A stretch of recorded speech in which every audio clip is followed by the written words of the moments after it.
ভালোবাসার মতো সুন্দর অনুভূতি কিন্তু আর কিছু নেই। আর তোমার পার্টনারটা যদি সঠিক হয় তাহলে এই অনুভূতি যেন ঈশ্বরের আশীর্বাদ হয়ে দাঁড়ায়। আর পার্টনার যদি ভুল হয়ে থাকে তাহলে তোমার জীবন অভিশপ্ত হতে বেশিক্ষণ সময় লাগে না। তাই তুমি যদি রিলেশনশিপে থাকো তাহলে তোমার পার্টনারকে যাচাই করে নেওয়া খুব প্রয়োজন। আর তোমার যদি ম্যারিড হয়ে থাকে তাহলে তুমি তোমার পার্টনারকে এই ভিডিওটি দেখাতে পারো, যদি সে নিজেকে পরিবর্তন করতে পারে। আমি ভিডিওটিতে 10টি কিছু পয়েন্ট বলে দেব, সেই পয়েন্টের মধ্যে থেকে 5টা পয়েন্টও যদি তোমার পার্টনারের সাথে মিলে যায় তাহলে সে কিন্তু সত্যি তোমাকে ভালোবাসে। নাম্বার 1, রেসপেক্ট মিন্স সম্পর্কে ঝগড়া হবেই, তাই বলে ঝগড়া করলো আর তোমাকে ধরে মারধর করলো, তোমাকে অপমান করছে, লোক সমাজের সামনে তোমাকে ইনসাল্ট করছে, বা তার বাবা মার সামনে তোমাকে ছোট করছে, ঠিক আছে, এগুলো কিন্তু করা উচিত নয়।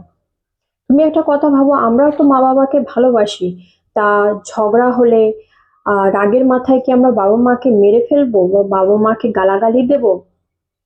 রাগ হওয়াটা স্বাভাবিক, এটা তো হিউম্যান সাইকোলজি, কিন্তু সে কতটা নিজেকে কন্ট্রোল করতে পারছে সেটা কিন্তু তোমাকে লক্ষ্য করতে হবে। নাম্বার 2, প্রমিস রাখার চেষ্টা করবে। দ্যাট মিনস সব মানুষের মধ্যেই কিছু ব্যাড হ্যাবিটস থাকে বা অ্যাডিকশন থাকে, কিন্তু মানুষ যদি একটু চেষ্টা করে এগুলো কিন্তু পরিবর্তন করা যায়। আর সেই পরিবর্তনটা যদি তোমার জন্য করে থাকে তাহলে কিন্তু নিঃসন্দেহ তোমাকে সে ভালোবাসে। নাম্বার 3, জেলাস ফিল করবে। তোমাকে যদি সে ভালোবাসে সে কিন্তু জেলাস ফিল করবে। তুমি যদি তাকে বাদ দিয়ে অন্য কাউকে ইম্পর্টেন্স দিচ্ছ সেটা কিন্তু ও মেনে নিতে পারবে না। দ্যাট মিন্স ও ইনসিকিউর ফিল করবে, তোমাকে হারাতে ভয় পাবে, তাই জন্য সে একটু হলেও জেলাস ফিল করবে। নাম্বার 4, প্রাউড ফিল করবে। ধরো তোমার মধ্যে তোমার কোনো স্বপ্ন আছে বা তোমার মধ্যে কোনো ট্যালেন্ট আছে, সেটাকে কিন্তু নিয়ে ও গর্ব করবে, বা তোমার স্বপ্ন পূরণ করার জন্য সে কিন্তু তোমাকে হেল্প করবে বা সে প্রচেষ্টা করবে, এমন নয় তোমাকে ডিমোটিভেট করে দেবে। এক্সাম্পল দিই, তোমার অ্যাক্টিং করতে ভালো লাগে, তা সে বলবে তুমি তোমার পথে এগিয়ে যাও, আমি যত সম্ভব তোমাকে হেল্প করব। পয়সা দিয়েও যদি না হেল্প করতে পারি, মানসিকভাবে তোমাকে হেল্প করব। আমি চাই তোমার স্বপ্ন পূরণ হোক আর তুমি হ্যাপি থাকো। নাম্বার 5, ফিউচার প্ল্যান করবে। দ্যাট মিনস ভালোবাসা মানে আমি আজকে 2 দিন পার্কে ঘুরলাম, ফুচকা খেলাম, আইসক্রিম খেললাম, এক্সপেন্সিভ গিফটস দিলাম, এগুলো কিন্তু নয়। তুমি যদি একটু লক্ষ্য করো তার কথার মধ্যে আমার পরিবর্তে আমাদের ওয়ার্ডসটাও বেশি ইউজ করবে। যেমন আমার বাড়ি, আমার গাড়ি, আমার এনজয়মেন্ট, এগুলোর পরিবর্তে সে বলবে আমাদের বাড়ি হবে, আমাদের গাড়ি হবে, আমরা ভালোভাবে থাকবো, আমরা। নাম্বার 6, তোমাকে হাইড করবে না। দ্যাট মিনস তুমি যেমন তোমাকে তেমন ভাবেই ও অ্যাকসেপ্ট করবে। তোমাকে ওর প্যারেন্টস, ওর ফ্রেন্ড সার্কেল, ওর রিলেটিভস থেকে তোমাকে দূরে রাখবে না। সে তোমাকে আরো হাসি খুশি তাদের সাথে মিট করানোর চেষ্টা করবে। সে তোমাকে সবসময় বলবে চলো আমার মার সাথে দেখা করবে, চলো আমার ফ্রেন্ডের সাথে দেখা করবে, ফ্রেন্ডের সাথে চলো ঘুরতে যাই। তোমাকে মোট কথা হাইড করবে না, লুকিয়ে রাখবে না। তোমার রিলেশনশিপটাকে মিন্স এমন নয় যে সোশ্যাল মিডিয়াতে দেবে, এরকম কিছু নয়। যাই হোক, একটা খোলামেলা তার প্যারেন্টস বলো, তার সার্কেলের মধ্যে কিন্তু সবাই জানবে তোমাদের রিলেশনশিপটা। নাম্বার 7, সে কম্প্রোমাইজ করবে। মিন্স সে তোমার হ্যাপির জন্য, তোমার ফেসের স্মাইলের জন্য সে হাসি খুশি কম্প্রোমাইজ করতে রেডি থাকবে। সে কিন্তু কমপ্লেন করবে না। সে বলবে তোমার একটা স্মাইলের জন্য আমি কিন্তু সবকিছু করতে পারি।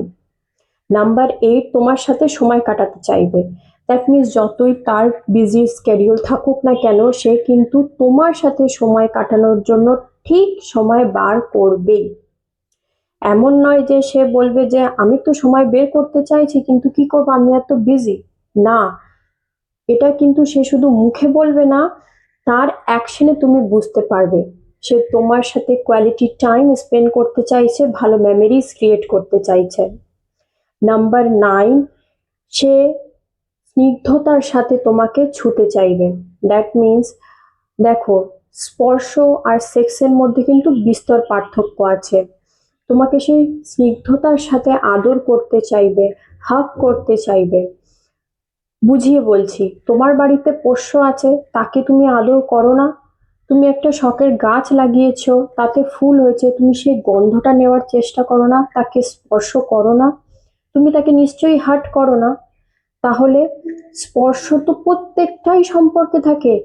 মা সন্তানের মধ্যে স্পর্শ থাকে, ফ্রেন্ডসদের মধ্যে স্পর্শ থাকে, তাহলে প্রেমিক প্রেমিকার মধ্যে স্পর্শ থাকবে না কেন?